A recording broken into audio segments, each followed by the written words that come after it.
ابراہیم علیہ السلام کا ایک لقب ابو ضیفان، یعنی حضرت ابراہیم علیہ السلام کی سنت تھی کہ بغیر مہمان کے کھایا نہیں کرتے تھے، تو اس مناسبت سے یہاں یہ مہمان خانہ اور یہاں کے زائرین کے لیے کھانے کا انتظام کیا جاتا ہے۔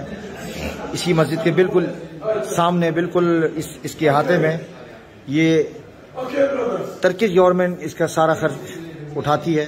اور اب یہ دیگوں کی سائز دیکھیں، یہ تو حضرت سلیمان علیہ السلام کے جو جنات تھے اس زمانے میں اس طرح کی دیگیں، بلکہ اس سے بڑی بڑی ہوتی تھی، اسی طرح کی لگتی ہے۔ آج تک اتنی بڑی دیگیں میں نے نہیں دیکھی۔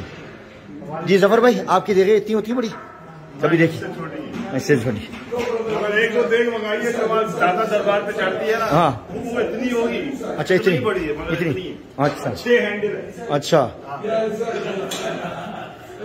یہ پورا قافلہ موجود ہے ماشاء اللہ۔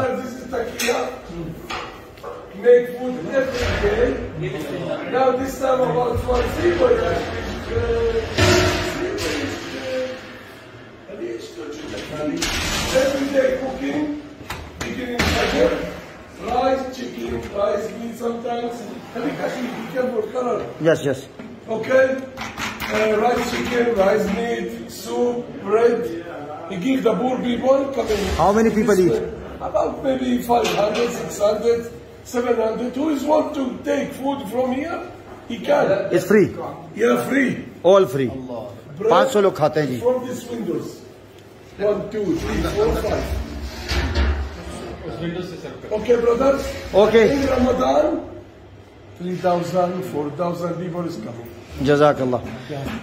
چلیں جی، اب ماشاءاللہ ختم ہو گیا آج کا ہمارا ٹور، اور آخری زیارت پہ جائیں گے انشاءاللہ، اس کے بعد مزید اقصا۔ السلام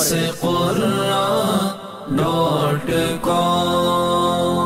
www.darsequran.com